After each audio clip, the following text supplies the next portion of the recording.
Hello दोस्तों, मेरा नाम सौम्या है और मैं एक दुबली पतली लड़की हूँ और मैं बिहार को रहने वाली हूँ। मैं कक्षा 12 में पढ़ती हूँ। दोस्तों, मैं आपको बताऊंगी कि कैसे अंकल मेरी केंद्र सरकार में चुनाव लड़े। दोस्तों, जून का महीना था तो मेरे स्कूल में छुट्टियां चल रही थीं। इन्हीं छुट्टियों में जून के महीने में सदियों का भी मौसम चल रहा था। एक शादी मेरे घर में भी थी जिसमें मेरे घर के सभी लोगों का जाना जरूरी था। मेरे घर के सभी लोग जाने के लिए भी तैयार भी थे, लेकिन सबसे बड़ी समस्या यह थी कि घर में कौन रुकेगा और घर की देखभाल कौन करेगा, क्योंकि मेरे गांव में इस समय चोरी बहुत हो रही थी। 1 हफ्ते में 2 घरों में चोरी हुई थी और घर बंद करके शादी में जाने पर घर में चोरी का डर भी बना रहता है। इसलिए सभी का साथ जाना भी संभव नहीं हो पा रहा था। मेरे रिश्तेदारी में शादी मौसी के लड़के की थी, इसलिए मम्मी का जाना भी तय था। अगर मम्मी पापा नहीं जाते तो मौसी गुस्सा हो जाती, इसलिए उनको भी जाना था। इसलिए सबने मिलकर निष्कर्ष निकाला कि मैं घर पर रहूंगी। मैं भी मौसी के यह जाना चाहती थी, लेकिन फिर घर पर कौन रुकेगा, यही सोचकर मैं नहीं गई और मैं घर पर ही रुक गई। लेकिन पापा मुझे घर पर भी अकेला कैसे छोड़ सकते थे, क्योंकि मैं लड़की थी। अगर कोई चोर आ भी जाए तो मैं अकेली लड़की क्या कर पाऊंगी। पापा ने यह सब सोचा और फिर पापा ने अपने सबसे खास और भरोसेमंद मित्र को कॉल की और कहने लगे, यार कमल, एक काम है। 2-3 दिनों के लिए हम एक शादी में जा रहे हैं और घर में मेरी बेटी अकेली है और घर में एक लड़की का अकेली रहना सही नहीं लगता। तो अगर तुम्हें कोई परेशानी ना हो तो क्या तुम कुछ दिनों के लिए मेरे यहाँ रुक सकते हो।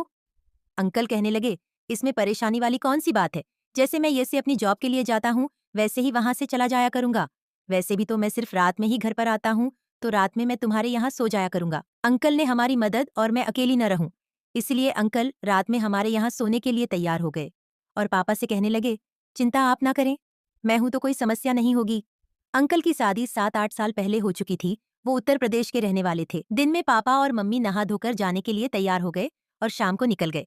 उसके बाद शाम को जब अंकल आ रहे थे तब उन्होंने मेरे पास कॉल की और पूछने लगे, क्या खाओगे। मैंने कहा, अंकल थोड़ा पनीर को सब्जी लिए आना, क्योंकि मुझे पनीर की सब्जी बहुत पसंद थी। मैंने रोटी और चावल बना लिए। शाम को जब अंकल आए तो वो अपने साथ पनीर को सब्जी भी लेकर आए। अंकल वहां से आने के बाद बहुत थक गया थे और कहने लगे, सौम्या तुम खाना लगा दो, मैं हाथ मुंह धुलकर आ रहा हूँ। इससे पहले भी 2 बार अंकल 2 बार हमारे घर पर आ चुके हैं, तो हम लोग थोड़ा फ्रेंडली भी थे। अंकल ने अपना बैग साइड में रख दिया और हाथ मुंह धुलने चले गए। तब तक मैं खाना लगाने लगी। अंकल हाथ मुंह धुलकर आए और हम साथ में बैठकर खाना खाने लगे और बात करने लगे। अंकल मुझसे कहने लगे, सौम्या तुम अब पहले से बड़ी और खूबसूरत हो गई हो। तुम्हें देखकर तो मुझे मेरे कॉलेज के दिन याद आ गए, जब मेरी गर्लफ्रेंड थी। मेरी भी गर्लफ्रेंड बहुत खूबसूरत थी। मेरे क्लास के सारे लड़के उस पर मरते थे, लेकिन वो मुझ पर अंकल को बातें सुनकर मैं हंसने लगी और कहने लगी, अंकल आप तो अब भी बहुत हैंडसम हो, आपकी तो अभी भी गर्लफ्रेंड होंगी। अंकल कहने लगे, नहीं यार सौम्या, जब से मेरी शादी हुई है मैं तो एक को ही नहीं झेल पा रहा हूँ।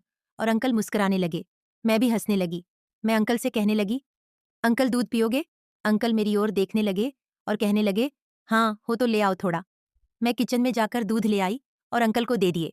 अंकल ने दूध पिया और कहने लगे, सौम्या दूध कितना मीठा है, और मजाक करने लगे। मैंने अंकल से कहा, अंकल आप तो रोज घर पर दूध पीते होगे। अंकल मेरी बात समझ गया और हंसने लगे और हम लोगों ने साथ मिलकर खाना खाया। खाना खाने के बाद अंकल फोन लेकर चलाने लगे और मैं किचन में जाकर काम करने लगी। सारा काम खत्म करने के बाद हम लोग रात के 12 बजे तक बैठकर इधर उधर की बातें की। अंकल इतने अच्छे से बात करते थे कि टाइम का पता ही नहीं चला। उसके बाद मैं अपने कमरे में जाकर सो गई और अंकल अपने कमरे में सो गए। सुबह मैं जल्दी उठकर अंकल के लिए नाश्ता बना दिया, लेकिन मैंने देखा कि अंकल अभी भी नहीं उठे हैं। मैं अंकल को आवाज देने लगी और कहने लगी, अंकल आपको देर हो रही है, उठ जाइए। लेकिन शायद आज देर रात में सोने के कारण अंकल गहरी नींद में सो रहे हैं। उन्होंने मेरी आवाज सुनी ही नहीं। मैं अंकल के कमरे में गई और अंकल को जागने लगी तो मैंने देखा कि अंकल का डंडा खड़ा है और तंबू टेंट लगा हुआ है। मैं तंबू टेंट को तरफ देख रही थी और मन ही मन में लड्डू फूट रहे थे। तभी अंकल की आंखें खुल गईं और अंकल ने कहा, अरे सौम्या। मैंने अंकल को तरफ देखते हुए कहा, अंकल उठ जाइए, आज आपको लेट हो जाएगा। अंकल ने फोन उठाकर देखा और कहने लगे, और बाप रे, आज तो बहुत टाइम हो गया। मैंने अंकल से कहा, अंकल आप नहा धो लीजिए, आपका नाश्ता रेडी है। कल बाथरूम में चले गए और नहा धोकर जल्दी से बाहर आ गए। अंकल ने जल्दी जल्दी में नाश्ता किया और मैंने उनका टिफिन पैक कर दिया। और शाम को क्या बनेगा मैंने यह पूछ लिया। उसके बाद अंकल ऑफिस के लिए निकल गए। उसके बाद मैं घर की साफ सफाई की और उसके बाद नहाने चली गई। मैं नहाकर फिर तैयार होकर नाश्ता किया और उसके बाद कुछ देर आराम किया। आज घर में कोई नहीं था तो पूरा घर सुना सुना लग रहा था। बिल्कुल भी अच्छा लग रहा था। समझ में नहीं आ रहा था कि क्या करे। दोपहर के 2 बज रहे थे। मैंने सोचा थोड़ी देर पढ़ाई कर लेती हूँ। 4 बजे तक मैंने पढ़ाई की। उसके बाद फोन चलाने लीजिए। फोन चलाते चलाते कब सो गई कुछ पता ही भी चला। उसके बाद मैं 1 घंटे बाद उठी तो देखा कि अंकल के भी आने का समय हो गया था। सोते सोते मैं पसीने में पूरी भीग गई थी। तो मैंने सोचा स्नान कर लेती हूँ। मैंने स्नान करके आज ब्लैक कलर की एक टाइट खूबसूरत ड्रेस पहन ली। वो ड्रेस मेरी फेवरेट ड्रेस थी। वो मेरे शरीर पर पूरी फिट थी। उसके बाद मैंने थोड़ा हल्का सा मेकअप किया। तब तक अंकल आ गए।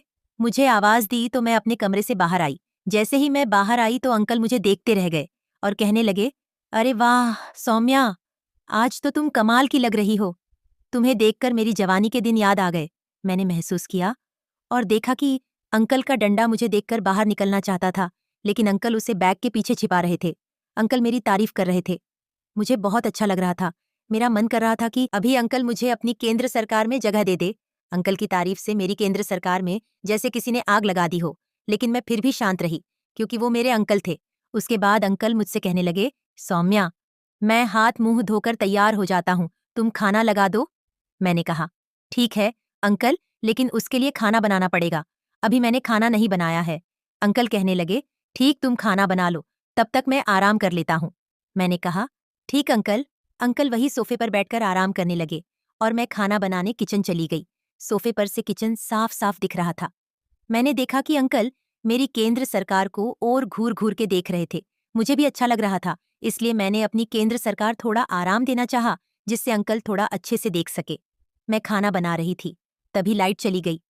ऊपर से इतनी गर्मी से मैं पूरा पसीने में भीगी थी और अब अंधेरा। तब तक अंकल अपनी फोन को टॉर्च ऑन करके किचन में आ गए और मुझसे कहने लगे, सौम्या, आज बहुत गर्मी है। मैंने कहा, हाँ अंकल, और अब तो लाइट भी चली गई। मेरे घर में इन्वर्टर नहीं था, इसलिए अंकल ने मुझे टॉर्च दिखाई और मैंने एक मोमबत्ती जलाकर किचन में रख दी। अंकल कहने लगे, सौम्या, तुम पसीने में पूरी भीग गई हो, तो क्या मैं तुम्हारी थोड़ी मदद मार सकता हूँ? मैं भी बहुत परेशान थी, इसलिए मैंने हाँ कर दी। अंकल खाना बनाने में मेरी मदद करने लगे थे। मैंने और अंकल मिलकर खाना बनाती रही और बातें करते रहे। थोड़ी ही देर में लाइट आ गई। अंकल मेरी तरफ देखने लगे क्योंकि मेरी सरकार पसीने में कारण साफ साफ दिख रही थी। मैं भी थोड़ा उनकी तरफ मुड़ गई जिससे वो आसानी से देख सके। फिर मैंने अंकल से कहा, अंकल, आप आराम कर लीजिए, मैं खाना बनाती हूँ। अंकल ने मेरी तरफ पंखा मोड़ दिया और आराम करने लगे। कुछ देर बाद खाना बनकर तैयार हो गया। किचन में काम करने के बाद मैंने सोचा क्यों ना नहा लिया जाए। अंकल सोफे पर बैठे अपना काम कर रहे थे। मैंने अंकल से बोली, अंकल मैं नहाने जा रही हूँ। अंकल कहने लगे, ठीक, और मैं नहाने चली गई। नहाने के बाद मैंने गुलाबी रंग की एक फिटिंग की ड्रेस पहन ली। ड्रेस बहुत टाइट थी, इसलिए मेरी केंद्र सरकार भी अच्छा से दिख रही थी। मैंने और अंकल ने मिलकर खाना खाया और ढेर सारी बातें की और किचन का काम खत्म करके अंकल के रूम में उनसे बात करने चली आई। कुछ देर बाद बात करते करते अचानक से जोर से बोले, सौम्या, तुम्हारे कंधे पर मकड़ी है। इस पर मैं चौंक गई और बहुत घबराने लगी क्योंकि मुझे मकड़ी से बहुत डर लगता था। मैं उठकर मकड़ी को भागने का प्रयास करने लगी, लेकिन तब तक मकड़ी अचानक से पता नहीं कहाँ गायब हो गई थी। तभी मकड़ी फिर से अंकल को दिखी। उन्होंने मुझे गले के नीचे इशारा किया। तभी मुझे भी महसूस हुआ कि मेरे गले पर कुछ है। जब तक मैं कुछ समझती और मकड़ी को भगाती, तब तक मकड़ी मेरे केंद्र सरकार में जा चुकी थी, जिसे जाते हुए मैंने और अंकल ने भी देखा था। मुझे बहुत डर लग रहा था कि मैं अब करूँ तो क्या करूँ। मुझे कुछ भी समझ में नहीं आ रहा था। मैंने अपना हाथ अंदर डाला, लेकिन मुझे कुछ नहीं मिला और मेरे अंदर जैसे मकड़ी चल रही हो। मैंने कपड़ों को झाड़ कर देखा, लेकिन मकड़ी नहीं मिली। मुझे बहुत ज्यादा कर लग रहा था, तो मेरा दिमाग काम करना ही बंद कर दिया। अचानक से मुझे कुछ समझ नहीं आया और मैंने अपनी सरकार को कपड़ों से अलग कर दिया। मैं अंकल के सामने खड़ी थी। अंकल मुझे देख रहे थे और अब मकड़ी भी गायब हो चुकी थी। अंकल कहने लगे, सौम्या, यह सब क्या है? मैं थोड़ा मुस्कुरा दी। तभी लाइट भी चली गई। अंकल मुझे अपनी गोद में उठाकर बिस्तर पर लिटा दिया और कहने लगे, सौम्या, तुम चिंता मत करो, मकड़ी जा चुकी है। तब कुछ देर बाद मैं होश में आ गई। फिर मैं अंकल से इस घटना के लिए माफी मांगने लगी। इस पर अंकल ने कहा, माफी किस बात की? ऐसा किसी के साथ भी हो सकता है, तुम फिक्र मत करो। इसके बाद अंकल ने बोला, तुम आज यहीं मेरे साथ सो जाओ क्योंकि तुम बहुत ज्यादा घबराई हुई हो। इस पर कुछ देर तक इनकार करने के बाद मैं मान गई। तभी एक बार फिर से बिजली चली गई। रात का समय रहा होगा। तब अंकल ने अपने मोबाइल की फ्लैशलाइट को ऑन न किया। उसके बाद उन्होंने कहा, चलो इससे अच्छा आज छत पर चलकर सोते हैं, इस बात पर मैं भी मान गई। इसके बाद अंकल ने कहा, अपने कपड़े पहन लो, फिर हम चाय पर चलते हैं। अंकल ने मुझे कपड़े पहनने को दिए। अंकल बिस्तर और मैं मच्छरदानी लेकर छत पर आ गई। छत पर भी उमस भरी गर्मी थी, पर बिजली अब तक नहीं आई थी, तो हमारे पास दूसरा कोई उपाय भी नहीं था। कुछ देर लेटने के बाद मेरे बदन से पसीना निकलने लगा। तब मैंने अंकल को बोला, यहाँ भी बहुत गर्मी लग रही है। अंकल कहने लगे, अगर तुम बुरा ना मानो तो तुम कपड़े निकाल सकते हो, तो तुम्हें गर्मी भी काम लगेगी। मैंने भी यही ठीक समझा, लेकिन मुझे बहुत झिझक महसूस हो रही थी, लेकिन फिर मैंने निकाल दिए। अंकल मुझे देखकर कहने लगे, सौम्या, अगर तुम बुरा ना मानो तो क्या मैं तुम्हारी केंद्र सरकार से चुनाव लड़ सकता हूँ? मुझे भी अच्छा लग रहा था।